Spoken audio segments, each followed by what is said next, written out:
Perkenalkan, nama saya Fitri Marata Puspitasari dengan NIM 2151204011111045. Dan nama saya Cena Bertrand dengan NIM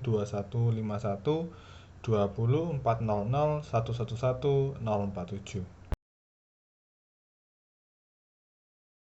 IDPs atau Internally Displaced Person merupakan sekelompok orang yang terpaksa untuk mengungsi atau meninggalkan kampung halaman mereka untuk yang memiliki tujuan tertentu seperti untuk menghindari dampak dari konflik bersenjata, kekerasan umum, terus adanya pelanggaran hak asasi manusia hingga bencana-bencana alam yang disebabkan oleh alam maupun oleh manusia sendiri. Mereka mengungsi ke tempat yang lebih aman yang masih berada di dalam negaranya. Jadi mereka tidak mengungsi ke luar negeri atau ke negara lain, tapi mereka memilih tempat yang lebih aman dari asalnya, tetapi masih berada di dalam satu negara. Di sini kami menemukan bahwa nilai dasar yang ada di dalam IDPs itu terletak pada prinsip umum yang ada di dalam Guiding Principles on Internal Displacement, di mana dalam prinsip umum dalam Guiding Principles tersebut itu ada 7 prinsip umum. Yang pertama adalah IDPs harus mendapatkan hak asasi yang setara dan kebebasan berdasarkan hukum internasional maupun hukum domestik tanpa adanya diskriminasi antara satu dengan yang lain. Lalu yang kedua adalah prinsip ini tidak mengurangi tanggung jawab individu berdasarkan hukum internasional, khususnya berkaitan dengan genosida, kejahatan terhadap kemanusiaan hingga perang. Lalu yang ketiga adalah prinsip-prinsip di dalam Guiding Principles on Internal Displacement itu harus dipatuhi oleh semua otoritas, kelompok, orang-orang tanpa adanya pembeda berdasarkan status hukum. Lalu yang keempat adalah otoritas nasional memiliki tugas utama dan tanggung jawab untuk menyediakan perlindungan dan bantuan kemanusiaan pada IDPs di wilayah yurisdiksi mereka. Lalu yang kelima adalah IDPs yang meminta dan menerima perlindungan serta bantuan kemanusiaan dari otoritas nasional itu tidak boleh atau tidak akan dianiaya atau dihukum atas permintaan tersebut. Lalu yang keenam adalah prinsip-prinsip yang ada dalam guiding book ini tersebut harus diterapkan tanpa diskriminasi pada ras, warna kulit, jenis kelamin, bahasa, agama, atau kepercayaan, lalu pendapat politik tertentu apapun, kebangsaan, asal-usul etnis atau sosial, umur, kecacatan, properti, kelahiran, ataupun kriteria lain tertentu. Dan yang terakhir dalam nilai dasar di dalam prinsip umum ini sendiri itu IDPs tertentu seperti anak-anak, terutama anak-anak yang di bawah umur tanpa adanya pendamping, lalu ada ibu hamil, ibu dengan anak kecil, perempuan sebagai kepala rumah tangga, lalu ada penyandang disabilitas dan lanjut usia, itu berhak atas perlindungan dan bantuan yang mereka perlukan sesuai dengan kondisi mereka dan pengobatan yang sesuai dengan kebutuhan khusus yang mereka alami. Sebenarnya sejarah dari konvensi pengungsi ini itu dimulai pasca Perang Dunia Pertama. Namun pada akhir abad ke-19 itu diperkirakan ada sejumlah 42 juta hingga 47 juta orang yang berpindah dari tempat tinggalnya, meninggalkan tempat tinggalnya. 22 juta diantaranya itu pergi ke luar negeri, sedangkan sisanya itu mereka berpindah wilayah masih dalam negeri. Nah, pada saat Perang Dunia Pertama itu sendiri, fenomena perpindahan atau displacement, penyingkiran orang-orang ini tuh diselesaikan dengan bantuan secara humaniter. Namun pada pasca Perang Dunia I dan revolusi Bolshevik di Rusia, lalu adanya runtuhnya kekaisaran Rusia serta Ottoman itu menyebabkan perpindahan atau perpindahan orang-orang yang dari Rusia dan Armenia itu secara besar-besaran, yang diperkirakan jumlahnya itu sebanyak 1 juta orang. Nah, perpindahan yang terjadi di luar negeri tersebut belum mendapatkan perlindungan dari negara asalnya, sehingga fenomena yang terjadi pada saat itu melahirkan konsep international protection yang melihat bahwa permasalahan yang ada tersebut itu para pengungsi yang melakukan perpindahan ke luar negeri itu patut untuk mendapatkan perlindungan hukum dan penetapan status hukum yang ditetapkan pada para pengungsi itu untuk memperoleh perlindungan internasional. Nah, maka pada tahun 1921 dibentuklah Komisaris Tinggi Liga-Liga Bangsa untuk Pengungsi, yang mana tugas utamanya itu untuk menetapkan status hukum dan memastikan diberikannya perlindungan international protection bagi para refugee. Lalu pada Komisaris Tinggi LBB tadi itu menghasilkan kriteria dalam menentukan seorang pengungsi, yaitu keberadaannya harus ada di luar wilayah negara asal, dan yang kedua adalah ketiadaan perlindungan dari negara asal maupun negara lain. Perjanjian dalam organisasi tersebut itu sifatnya individu, jadi hanya berlaku bagi mereka yang berasal dari negara, bangsa, atau wilayah tertentu. Nah, namun perjanjian tersebut itu harus terhenti karena meletusnya Perang Dunia Kedua. Nah, pada saat Perang Dunia Kedua ini tuh menimbulkan fenomena perpindahan orang-orang yang baru lagi di Eropa. Nah, akibatnya itu dikarenakan oleh genosida yang dilakukan oleh Nazi Jerman terhadap orang-orang yang menentang rezim Nazi tersebut dan ras tertentu seperti Yahudi, baik yang berada di Jerman maupun wilayah-wilayah yang berada di jajahannya Jerman. Lalu hingga pada tanggal 25 April sampai 25 Juni 1945, 50 negara melakukan perundingan untuk mengganti Liga Bangsa-Bangsa yang sebelumnya ada di pasca Perang Dunia I tersebut itu dengan PBB atau Perserikatan Bangsa-Bangsa.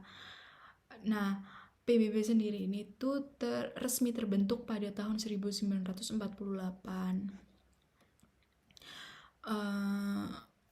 Lalu dalam perundingan tersebut mereka merundingkan untuk menangani pengungsi dan menentang Axis countries atau negara-negara poros yang terdiri dari Nazi Jerman, Italia fasis, dan Jepang militeris. Negara-negara yang melakukan perundingan tersebut ini itu menyepakati untuk membentuk badan khusus menangani pengungsi, tapi sifatnya itu tidak permanen. Badan ini tuh diberi nama IRO atau International Refugee Organization, yang tugasnya itu untuk menangani permasalahan dan melakukan perlindungan kepada para pengungsi dan displaced person. Lalu pada tanggal 15 Desember 1948 konstitusi IRO ini tuh akhirnya berjalan. Karena IRO ini sifatnya tuh nggak permanen, sedangkan situasi pengungsi itu memerlukan penanganan yang sangat serius karena sifatnya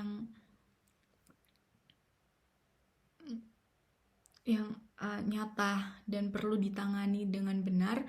Maka pada tahun 1949 di PBB memutuskan untuk membentuk institusi internasional yang berada di dalam kerangka PBB tersebut dengan tujuan untuk memberikan perlindungan internasional kepada para pengungsi. Hingga pada tanggal 3 Desember 1949, Majelis Umum PBB menerima resolusi 319 nomor 4 yang memutuskan untuk membentuk Komisariat Tinggi PBB untuk Pengungsi, yaitu UNHCR,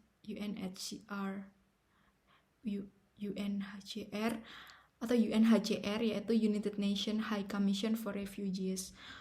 UNHCR ini kemudian itu diresmikan pada tanggal 14 Desember 1950 dan memiliki dua fungsi berdasarkan resolusi 428 nomor 5, yaitu memberikan perlindungan internasional kepada para pengungsi yang termasuk ke dalam lingkup statwa UNHCR dan mencari solusi permanen bagi masalah pengungsi. Nah, kalau dilihat-lihat ini sebenarnya UNHCR itu tidak jauh berbeda dengan IRO. Kemudian lingkup geografis dari yang membedakan dari IRO itu lingkup geografisnya UNHCR ini tuh lebih komprehensif karena pengungsi yang dikualifikasikan itu sebagai orang-orang yang berada di tempat yang menimbulkan pengungsian, yang menimbulkan perpindahan orang-orang, yang memaksa orang-orang berpindah begitu. Kemudian UNHCR itu masih memiliki kewenangan yang sama. Ya, seperti yang tadi saya jelaskan, itu adalah mencari perlindungan dan memberikan solusi yang permanen bagi pengungsi. Hingga pada tanggal 22 hingga 25 Juli 1951 di Jenewa, Majelis Umum PBB itu mengadakan konvensi mengenai status pengungsi dan protokol mengenai status orang tanpa kewarganegaraan yang kemudian itu dikenal sebagai Konvensi Jenewa 1951. Konvensi ini tuh kemudian dibuka dan untuk ditandatangani dari 28 Juli sampai 31 Agustus 1951 di Jenewa, sedangkan di New York sendiri itu dibuka dan untuk ditandatangani pada tanggal 17 September 1951 hingga 31 Desember 1952. Nah, konvensi Jenewa ini sendiri itu memiliki tujuan untuk memastikan prinsip-prinsip bahwa umat manusia itu harus menikmati hak dan kebebasan asasi tanpa diskriminasi sebagaimana ditetapkan dalam Piagam PBB dan Deklarasi Universal Hak Asasi Manusia 1948. Nah, agar para pengungsi itu dapat melaksanakan hak dan kebebasan asasi mereka itu secara maksimal begitu. Nah, pada tahun 1972 itu sendiri UNHCR dan PBB itu menggunakan istilah displaced person itu untuk menggambarkan orang-orang di Sudan dan Laos yang sama-sama mereka itu terpaksa untuk berpindah dari rumahnya atau kampung halamannya ke tempat lain yang masih berada di satu negara.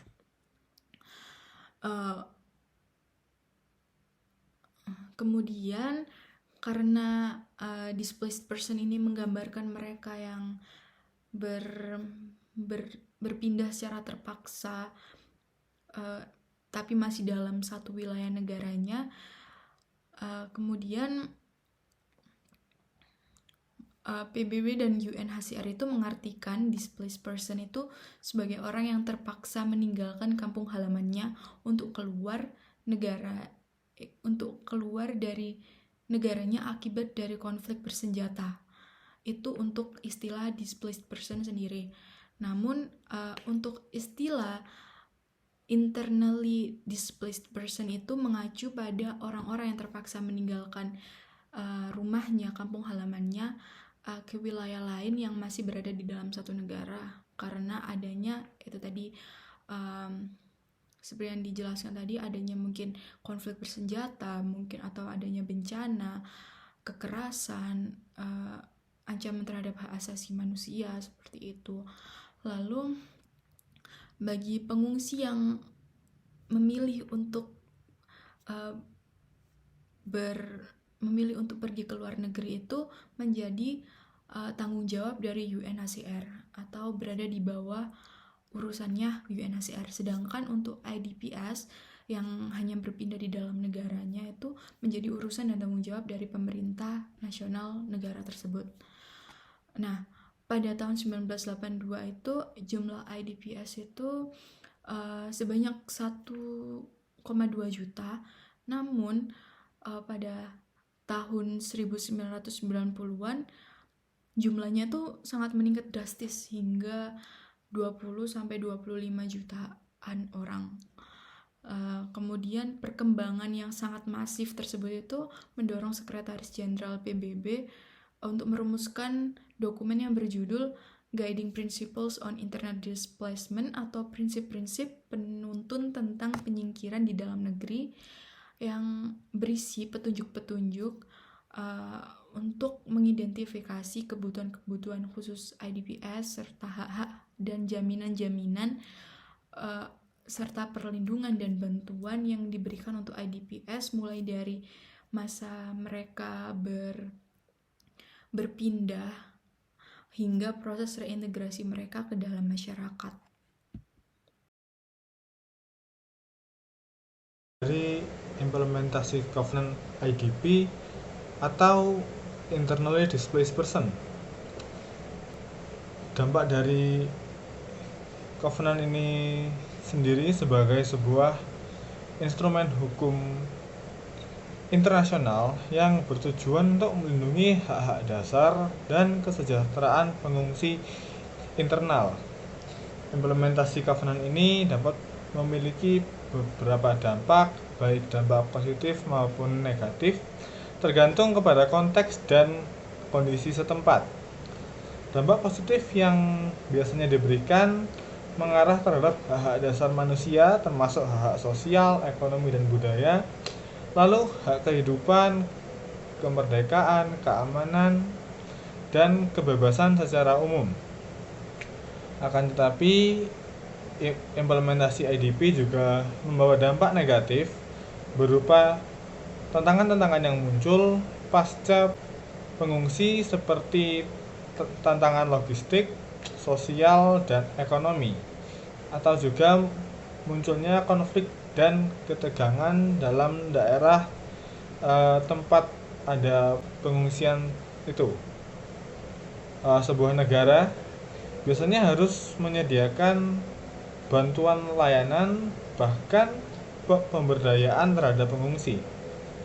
Pemerintah harus mengatur perlindungan pengungsi dalam negeri sesuai dengan peraturan-peraturan internasional seperti Konvensi Pengungsi tahun 1951 dan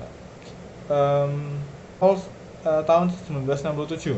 Implementasi IDP di beberapa negara seperti di Indonesia juga memiliki dampak pada pengelolaan pengungsi tanpa kewarganegaraan, atau bisa juga disebut dengan stateless person, yang tidak dianggap sebagai warga negara oleh negara manapun. Pemerintah harus mengatur perlindungan pengungsi tanpa kewarganegaraan sesuai dengan peraturan-peraturan internasional yang sudah saya sebutkan tadi. Di dalam implementasi lapangan, di mana ada korban keterpurukan dan penderitaan, konvensi ini menjadi sinar harapan bagi jutaan orang yang terpaksa meninggalkan rumah mereka karena konflik atau kekerasan atau bahkan bencana alam. Dengan implementasi Covenant ini, pengungsi internal kini mendapatkan akses yang lebih baik terhadap perlindungan, bantuan, dan layanan yang mereka butuhkan untuk memulai kembali hidup mereka. Implementasi Covenant telah meningkatkan kesadaran internasional tentang masalah pengungsi internal. Negara-negara dan organisasi NGO lain sekarang sudah lebih berfokus kepada perlindungan hak-hak dasar pengungsi, termasuk hak atas kehidupan, keamanan, kesehatan, dan juga bahkan pendidikan. Dengan demikian, pengungsi internal tidak lagi diabaikan, tetapi diakui sebagai bagian integral dan tanggung jawab global untuk melindungi hak asasi manusia.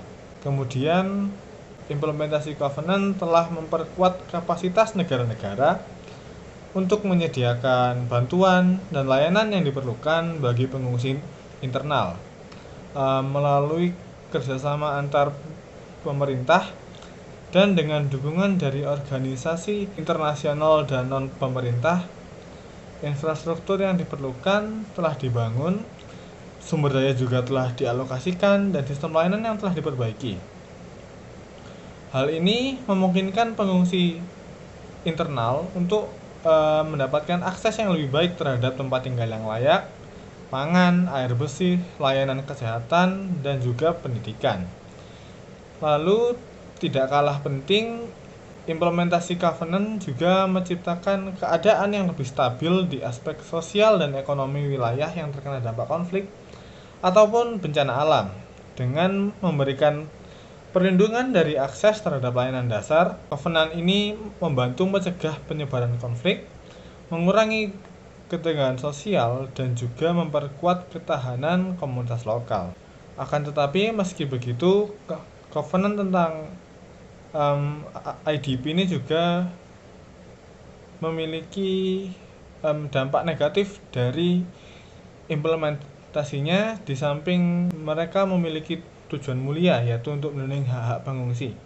Pertama, implementasi covenant ini seringkali menghadapi tantangan logistik dan keuangan yang besar bagi negara-negara yang harus menyediakan bantuan dan layanan kepada pengungsi internal. Hal ini juga dapat menyebabkan tekanan ekonomi dan sosial yang signifikan, terutama di negara-negara yang sudah memiliki tantangan pembangunan dan kesejahteraan yang signifikan sebelumnya. Uang atau dana yang dibutuhkan untuk menyediakan layanan dasar seperti tempat tinggal, makanan, air bersih, dan juga kesehatan dapat membebani anggaran pemerintah dan mengurangi sumber daya yang tersedia untuk pembangunan internal. Kedua, implementasi covenant dapat menciptakan ketegangan politik dan sosial di antara masyarakat lokal dan pengungsi internal. Ketegangan ini dapat muncul karena perasaan ketidaknyamanan atau persaingan atas sumber daya yang terbatas di daerah itu. Masyarakat lokal juga seringkali merasa terancam oleh kehadiran besar-besaran pengungsi internal. Sementara pengungsi internal mungkin merasa tidak diinginkan atau didiskriminasi di lingkungan baru mereka. Dalam beberapa kasus, implementasi covenant tentang IDP juga menciptakan ketergantungan yang tidak sehat terhadap bantuan luar. Lalu pengungsi mungkin menjadi lebih tergantung pada bantuan eksternal untuk kebutuhan dasar mereka, ketimbang mengembangkan sumber daya atau memperoleh kemandirian ekonomi. Ini dapat menghambat pembangunan jangka panjang dan pemulihan komunitas yang terkena dampak. Dengan demikian, walaupun covenant tentang IDP memiliki tujuan yang mulia, yaitu melindungi hak-hak pengungsi, implementasinya juga dapat menimbulkan dampak negatif selain dalam dampak positif. Sehingga diperlukan pendekatan yang holistik dan berkelanjutan untuk mengatasi tantangan ini dan memastikan bahwa hak-hak pengungsi tetap dihormati dan juga tetap dilindungi.